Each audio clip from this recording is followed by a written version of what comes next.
So it's an absolutely minging day today with flooding and all sorts, but I'm out here on the Kenevo SL. So I've got full juice, 150%, and I'm going to see how long it takes me to the climb to the start of Polte's last blast, and I'm going to do it on the other full-blown e-bike and see how quick I can do the climbing, so I'll time it. So I thought I'd better go for a warm-up first. I say warm-up, it's more like a cool-down because I'm absolutely soaked. So I'm at the bottom of the climb when you come out of the bottom of Nitro or the Black Run, I can't remember what it's called, and I've got it in highest tooth at the minute at the back, so largest cog. I've got it in turbo. I've got 14 seconds already on the timer, but I'll just can't take that off. So what I'm going to do now is I'm going to climb as quickly as I can to the top, sat down though, no pedalling on the SL, and then we'll compare how quickly I can climb in turbo on the full-blown e-bike. I've got to do an update. I've climbed, I've got a nice steady gear. I'm climbing at about 10-11 miles an hour at the minute, but I'm onto this crossroads and this is where the climb gets more nasty. So I am actually putting my all in, I'm not dilly-dallying. And I'll report back in. Here is the stopping point, this rock at the start of Polte's. My heart rate has dropped down a bit. It was 160 when I stopped, well 161. So I said I need to knock about 14.25 seconds off.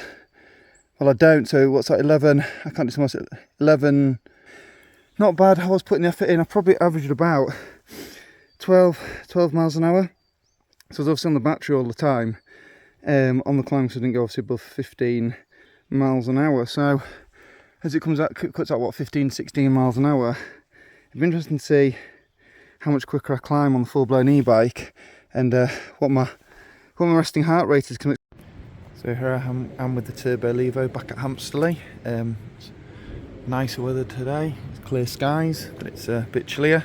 So I'm going to do the same Black Run, just get used to the bike a little bit before I then do the climb to see the time difference between this and what I posted on the Kenevo. So yep, stay watching for more. So I've done the same warm-up today, probably not as good because it's the first time out riding a bike.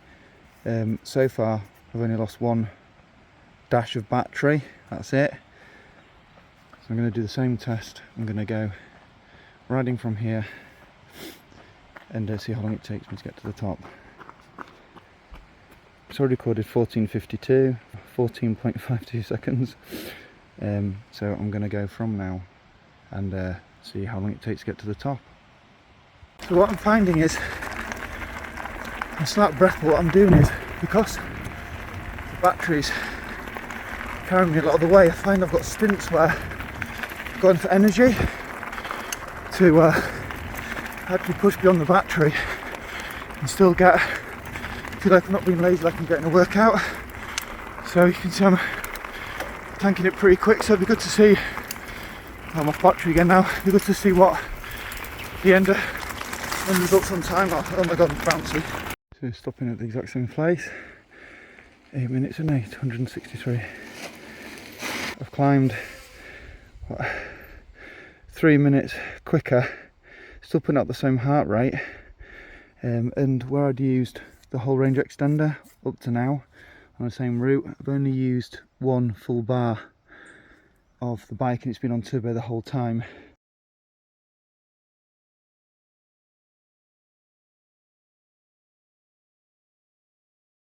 So I was going to give my feedback on the difference between the Levo climbing and the Kenevo SL. So you can see from the test, I was really surprised from the test how much quicker I climbed on this. I'm going to put the elevation and distance in because people who don't know Hampsterley, they need some kind of probably referencing to how long it took to climb. I know this is a comparison difference, but it'll come in handy having that information.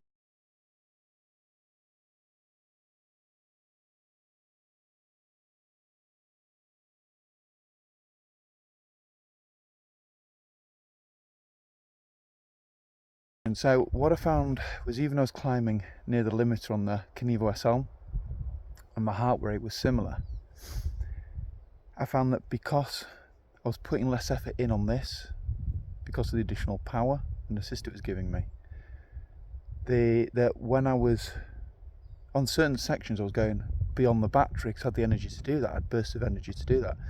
So I was actually surprised at that massive difference between basically 11 minutes and 8 minutes, really, if you're rounding. So I love both bikes, don't get me wrong, and it's hard to say which bike's better. You definitely feel this one more off the battery when you're riding. It's more like hitting a brick wall. It does lurch and put the power down a bit more on the pedal strokes, which again, if you're a light rider, can catch you off guard. So they're both really good bikes. And trying to decide which one's right for you, really it comes down to how much assist you want. Up those hills, how steep climbs are you doing? Really, I think it comes down to. So you can't go wrong with either bike. But I'd say if you're a heavier rider or you're doing really steep climbs, mountainous climbs, go for a full-blown e-bike.